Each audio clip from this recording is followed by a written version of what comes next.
Okay, are we live? Can you hear me? All right. Let's see.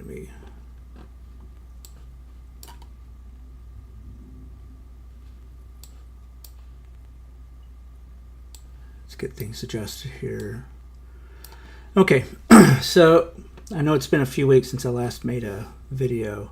Had to go out of town and then started working on stuff. I was going to do a video on doing some of the bug fixes, but the bug fix I decided to work on, I thought it was going to be simple because it was just once I had dates figured out and displaying dates in the application at the same time, making it all show everything in New York Eastern time. That's because that's what the markets open and close on. So once I did that, I saw some anomalies, and it's like, okay, let's fix this. And then it was a partial fix, and it's like, oh, there's still some more anomalies. Let's fix those, and another anomaly. So it's just another rabbit hole, and an hour and a half later, I was still working on stuff, and it's like, okay, so what I thought was going to be a 15-minute fix turned into an hour and a half, and that wasn't going to be a fun video. So that just led me to a point where I know everything's starting to work, and it was time to tighten things up and make things work a little bit better. And during all this stuff of tightening things up, it was just I started running out of time, so I was just on the regular account, and I was using up a week's worth of AI time within 2 days. It took less than 2 days. So it's just really 4 hours of hard usage of the agent to run out of time. So that kind of slowed things down, and so I got tired of waiting and being slowed down. So I decided I would go ahead and purchase for a month the Pro account, and I've not run out of time now. I use probably what I go through in 2 days. I now get 4 to 5 days of work, and I don't even get close to using up any of the Pro time. And then 5.5 came out, and so I've been kind of playing around with the 5.5 and everything. But I'll just give you a snapshot. This is the application architecture, the way it stands as of last week.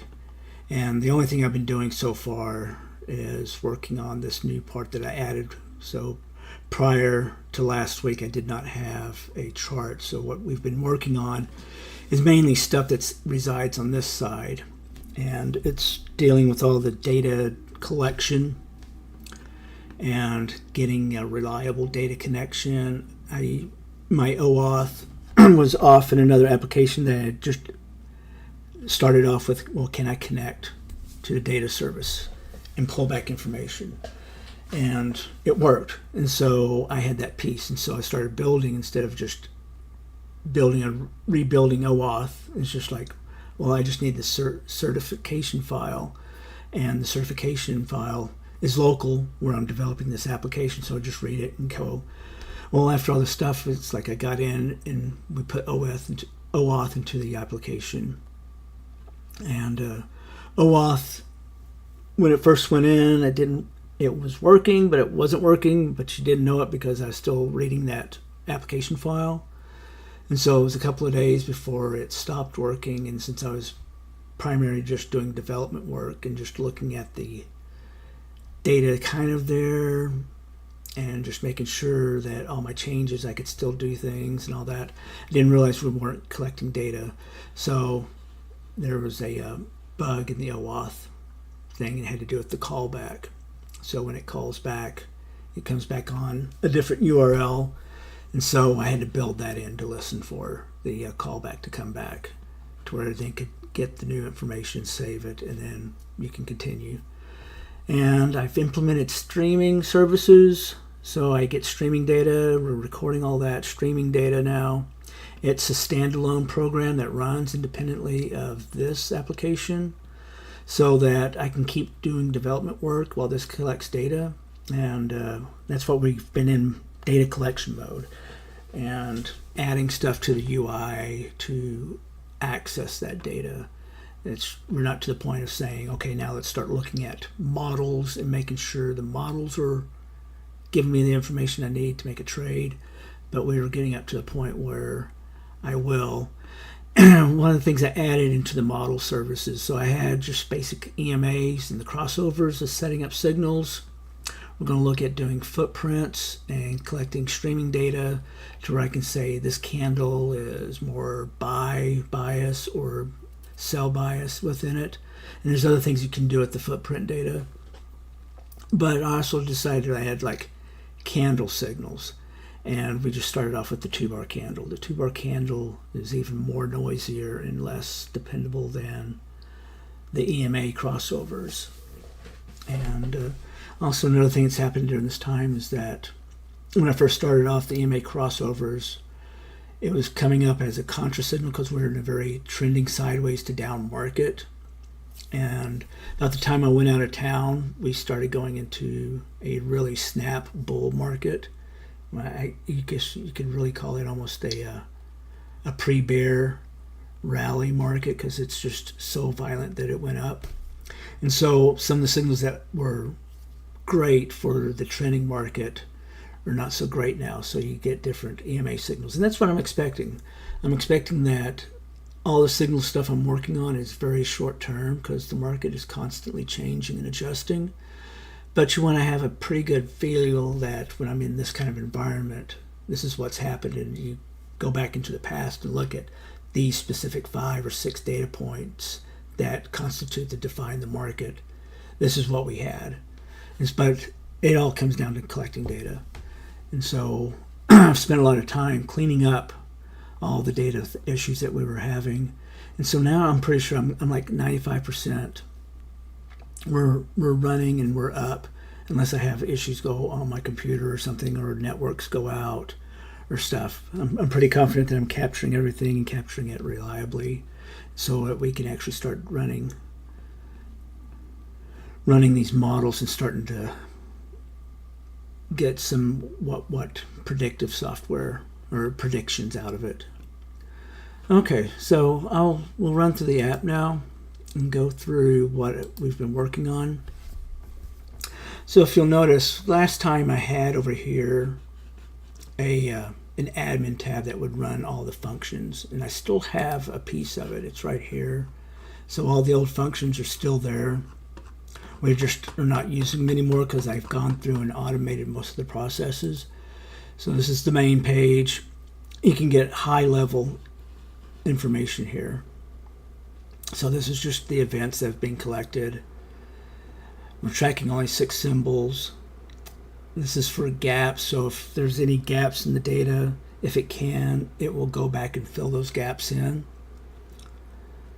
And this is the scheduler, so I've got it set up now to where when the market shuts down at 4 o'clock Eastern or 5 o'clock Eastern, it will stop trying to gather as much data because all the streaming services need to shut down. There's another thing. After the streaming service, I can establish a connection, and after almost 2 days, it'll run, but then Schwab will cut it off, because I guess it's part of their cleanup service on their side.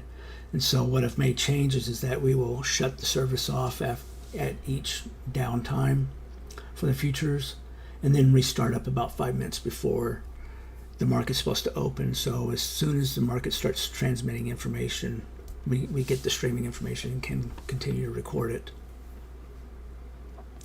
But this is some of the stuff that was built just to give a high-level look at what's going on. So nothing has really changed in these signals outside of whatever was in the admin bar over here to run. It's moved under the actions that I can take on this page. So here I can just refresh the page if it's not actively refreshing. And this will show some of the latest signals that I've come across.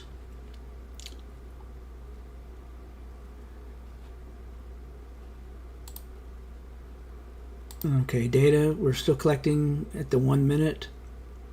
And this is just showing that it's collecting data. So 503 was the last time, or whatever the database is pulling back. This is just to make sure that I'm retrieving, so the database is out there. We know that. These are basically unchanged on what I had. So the area where all the changes have gone in. So this is our symbol status. So I can know if the symbols are active, which market is in, and the polling state. So right now we're in the after hours for QQQ and SPY. So we have it for, it's only repairing. So if there's any gaps that showed up, or if I had some downtime, if I say I didn't run this program for a couple of days, it would go through. And if I started up right now while it's overnight for this stock symbols, then it would go into repair mode and repair all the missing gaps. So that's part of the automation work that's been done in the background. Reports, these are not, I'm not looking at yet. Once we start working on the model, this is where we'll do all the work with the model, but we're not to the point where I'm working for the model. We're still kind of getting everything up and running and collecting data to where we actually have data for the model to go against. Now operations, this is, oops, let me close these down. Okay, so operations is where all the work for the past few weeks has gone into, to where I've had a more robust data collection process.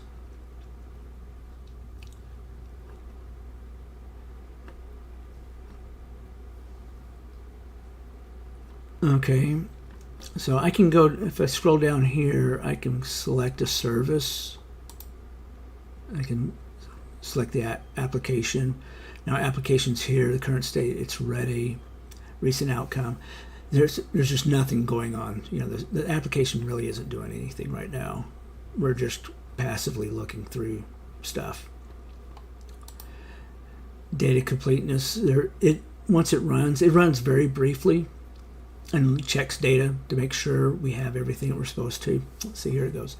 So it just ran for oil, gas, gold, NQ. So it's pulling through and just going and doing a quick check to make sure that there are no gaps. And if there's any gaps, then it's going to go in and launch off other services.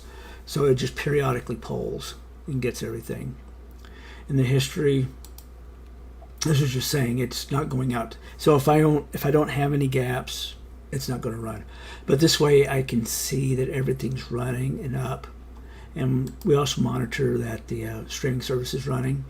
And we're running the streaming service on 6 symbols, so I'm constantly getting a feed on these 6 symbols. And it's really only 4 active right now.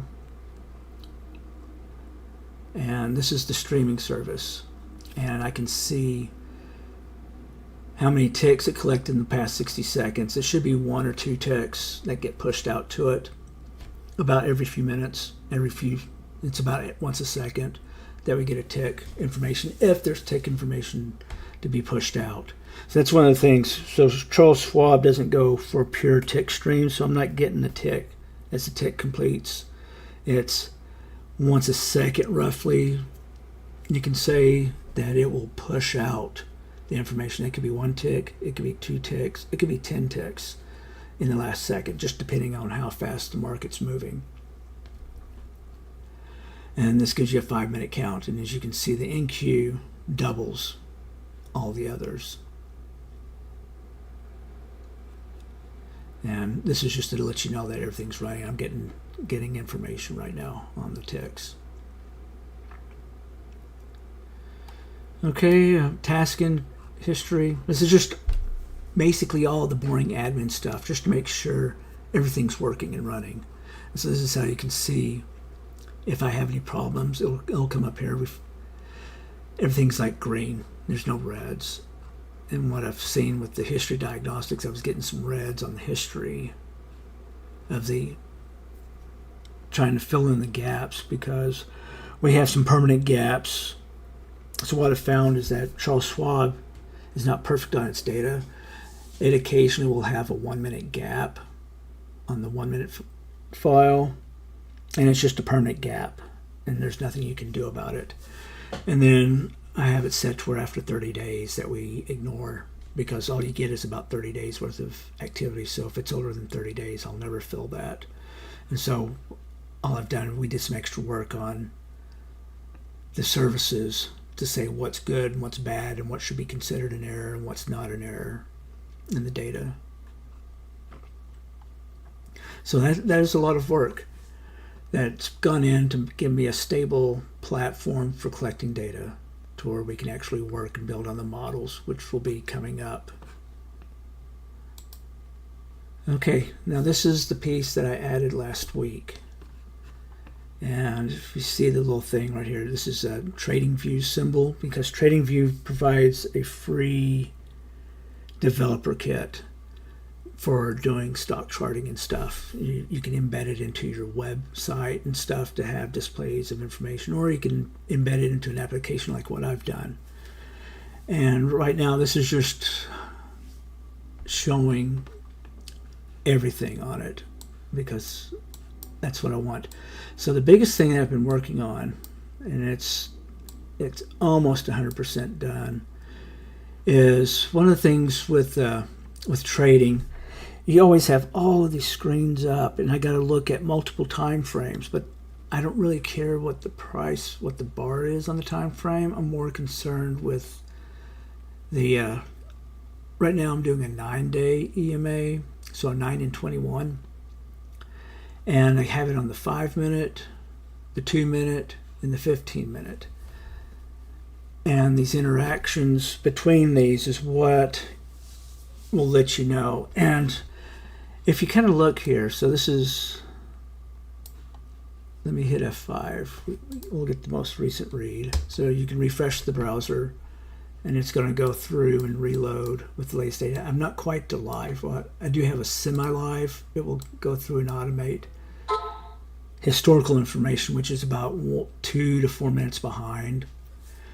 So however often Charles Schwab updates the 1 minute candle, which I'm checking about once a minute to get that new candle, I will get that information. But then this is a 2 minute, so then I've got to wait till I have 2 1 minute candles before I can build the next 2 minute candle. And so we're order filled, roughly 2 to 4 minutes behind on the candle, because that's going to be the next thing, is integration of the streaming data into this. But I want to get this working first, the historical information being displayed, because streaming information is only going to be for 1 or 2 candles before the historical will update and overwrite whatever I got, because streaming, it's not perfect. It's going to be close. And that's what you want. You want live information as close as possible to real. And then I will get an update for the official. Oh, I've got to check something real quick. It looks like I'm getting orders filled. Okay. Order filled. I have some trades running in the background, so that's why you're hearing the order filled.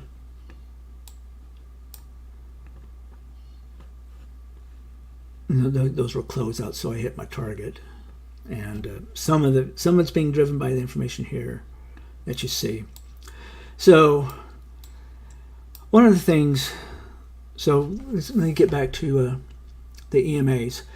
So the EMAs, what I've found is that if you're doing like traditional option selling and you're doing the, I call it the tasty method, where you're selling for a credit 45 days out, and when it gets down to about 21 days or 50%, you close out and rinse, repeat.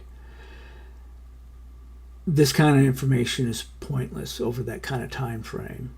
But I've gone into more day trading, and in day trading world, this kind of information is paramount. And how you know that this information has value to it is that you can put these down. And one of the things is that you'd have to have multiple charts open for the same symbol, because all the software out of the box does not give you your 2 minute EMA and your 5-minute EMA and your 15-minute EMA all on one chart. What it does, it gives it to you. Okay, this just came into the historical. So I had sold a bunch of stuff before I started streaming down here, knowing that we've been bouncing off of these trend lines, and I got in down here off of one of these bounces down here, and I wanted to go up above this because we're going into overnight, and what's been happening lately overnight is that it's been running. And so I just put it out about 10, 20, and 30 points above. And all of those have been closed out in the past few minutes. So we sold down here, 70, 80. Yeah, so I've had multiple orders get closed out after they met their targets. And that kind of reinforces what I've been going on over here. So one of the things is, since these are all on different charts, you don't always get a clear picture. And sometimes if you've managed to get charts in, let me unclick some of this stuff here and kind of explain what's going on. Okay, let me get rid of the 21 here. Okay, so this is the 2-minute EMA, and I've got the 5-minute EMA, and we'll get rid of the, and well, we'll do the 21 EMA here too. Okay, so this is the 5-minute. Let me do. Okay, so if you were in like TradingView or anything else, and you've not paid for some custom stuff, or you tried working it, what you would get most likely is something like, once you go to a higher time frame, you get a stair step type chart, and it doesn't really reflect the actual value at that time because it's going from one. So this is the 2-minute, this is the 5-minute. So every 5 minutes I get a value, and it just draws a straight line to that new value. And it's not a continuous update of the value of that 5-minute of what it would have been at each little 2-minute bar. And so you get these stair steps, so they're not quite as accurate. And what was I talking about earlier? With the with option selling with 45 days, the EMA chart, it kind of helps, but it really doesn't. It's more over this length of time your probabilities work out. Well, when you start getting into day trading, you get more things that are algorithmically driven because most of the trading out there right now is being done by computers, and the computers have been coded. And how you know it's really that way? There's not emotional selling. I'm hitting a 9 EMA. It's going down in testing, but then it's getting bought up.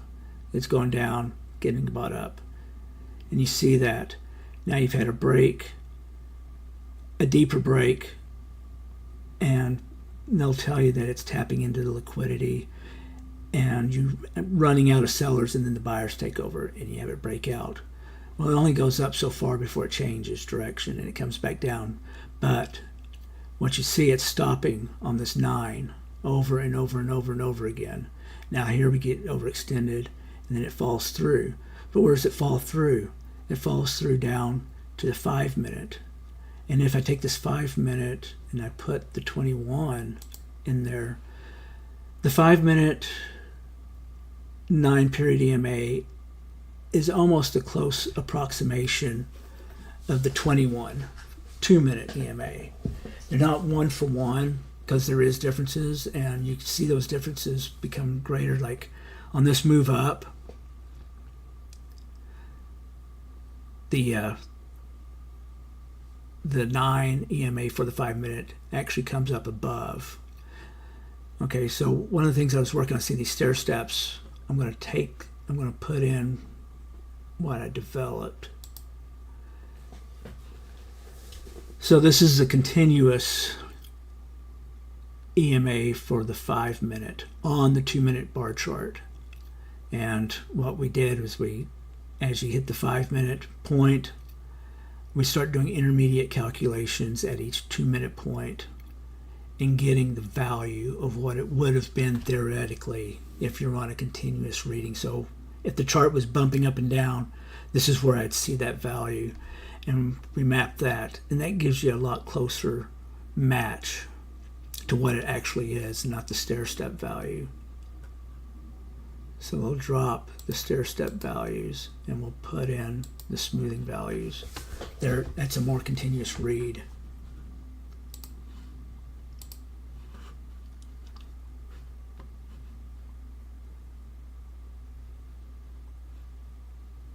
And we drop those. Okay. So what you can see, you can tell that this is really a technical market. You know, it's bouncing on these trends over and over and over. Right here is a news event. This is what's changing the directions of the market. I may not be in a trade, you know, or as we're coming up, I'm trading to sell down because any news that's being coming out lately is being treated negatively.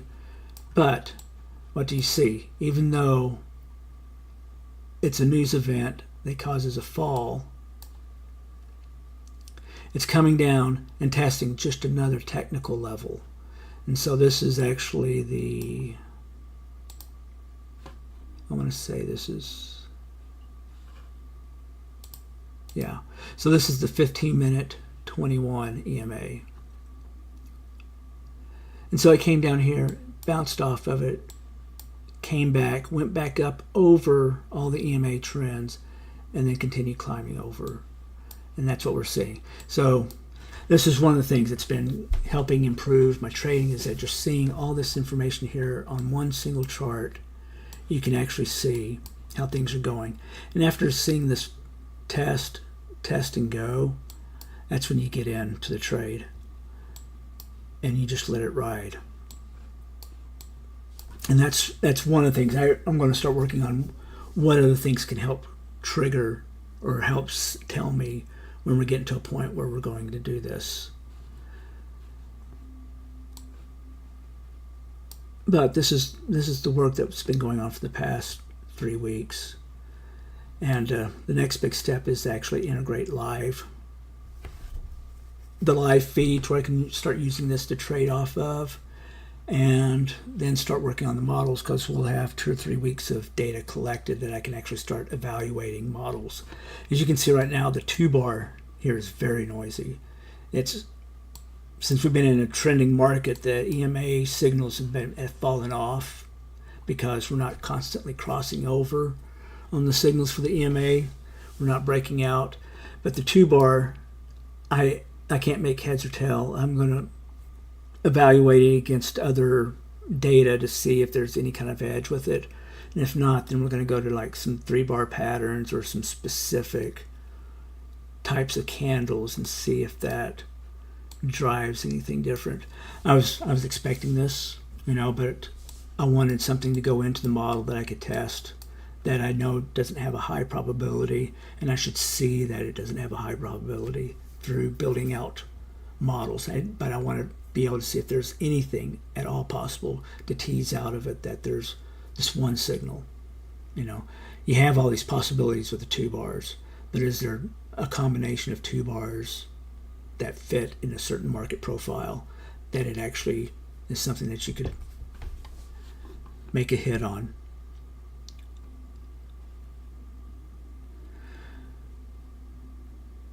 Okay, so I think that's where I'm going to close it out. There's just a lot of work's gone in and a lot of progress. And as you can see, I've got live data feeding in. We're getting a live update to the form. And but this is the live data feeding in is all historical data that's coming in through the 1-minute bar candles as they complete. So I'm roughly 2 minutes behind on this versus being true, taking information off the streaming service. And so that's the next step, is that we're going to integrate the streaming service information that's coming in and feeding it in to this part of the application and displaying it and marking signals as they go live in real time, and not 4 minutes back in the past, because a 4-minute signal is a signal 4 minutes too late. Okay, one of the things, so right now off to the right I have the latest signal. It's going to display the information on it, or I can click onto any of these others and it will give the latest information. And also below this chart I have a bunch of information that it's just here right now while we're doing development work, to where I can get what current state we're in, what chart. I could click over here and change which underlying that we're looking at. So right now I'm primarily focused on the NQ, but there's gold, ES, and oil, and then the stocks for QQQ and SPY, because the cash market can give you different readings than what the futures market. Like the biggest example right now is that if you looked at like cash oil right now is paying at a very high premium over the futures. The futures are keep discounting that Mideast piece is going to come in, but until then you got to pay spot, and I think once the realization that peace is not going to be anytime soon, then the futures are going to start reflecting that it's higher for longer. But right now there's a lot of hope in the market that the oil, that the Mideast piece will come in and that oil prices will go down. They're not going to go down to what they were before the outbreak of the war. We're not going to see $50 oil ever, but maybe the hope is that it goes down to 75, and so that's why it keeps trying to break down below 100, based on news events, and then it becomes clear that not this week, and so the oil goes back above 100. Okay, so that's for earlier. I go the big takeaways that I've got multiple time frames being displayed on a single record. I know I've got one issue on the 15-minute. If you see this little spike above the line and then it kind of goes back, this has to do with the way it's being calculated for the continuous. It looks like the last couple of periods, it's given the value of what it would be here instead of what it is here or here. And so you have this markup above when it should be dropping down below. It's just an overstate, but it's only for like a couple of the bars out of the 15-minute possible values. So it's just a bug that's on the list to be worked on. Okay, so I'm really excited how far I've gotten with this project. This project has been working. I've not made any code myself. It's all been agent driven. It's just communicating with the agent. And you do have to know what you want. And if the agent doesn't give it to you, then you have to break down what you're seeing and what you're expecting and let the agent kind of figure out what is different between what's been done versus what's expected, and it will close the gap. I haven't had any issues with it not being able to close the gap. Sometimes it takes a couple of iterations like these, getting it across exactly what I was looking for, because I didn't know what the words to use on getting it, and it was just a process of over and over again looking at what he would output and then telling him, well, this is the difference and this is what I'm expecting, and just working until you actually got down to what it was exactly had to be done to get you the output that you're looking for. And I've been happy with it so far. And I know my trading's improved just by going through the process of detailing the stuff out and getting an agent to work on this and explaining it. And as you explain it, just like in teaching, it's like teaching is a two-way street, and the teacher is learning just as much about the process over and over again as the student that's learning it, and both are better for it at the end. So it's like teaching the agent what I want, but then I'm gaining a better understanding the more I try to explain it out to the agent. And because I'm really focused on all this stuff, I've found that my trading has improved immensely as well, because while we're looking at all these signals and trying to determine a signal, it's refining down exactly what I want to look for, and I'm catching what I'm looking for, or catching the right things that I'm looking for, and making the right trade decision quicker and sooner, because I'm realizing it's like this when this EMA signal is really strong, and you play it until it breaks, and if it starts to break through, you just close out if you're on the wrong side of the trade, because a lot of times you're playing for a bounce off of it. If it goes up and pulls back, you want to get in and carry the ride until it falls. But it's like, how far do you go? I want 10 points on most trades. I'm just looking for tiny base hits, and you just make base hit after base hit after base hit, and you just collect it as it keeps going. Okay, well, we'll call it an end to the session.